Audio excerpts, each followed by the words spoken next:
Hi, this is Rick Brookshire. We are at the Assembly Show 2017. I want to show you a couple of different things we have here. First off is the Flexion N2 6-axis robot.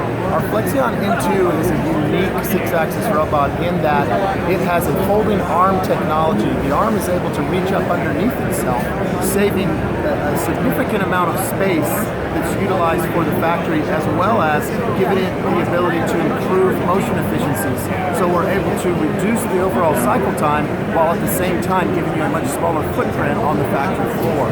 The Flexion N2 is very unique. There is no other 6-axis robot that's like it. We have many patents with this design.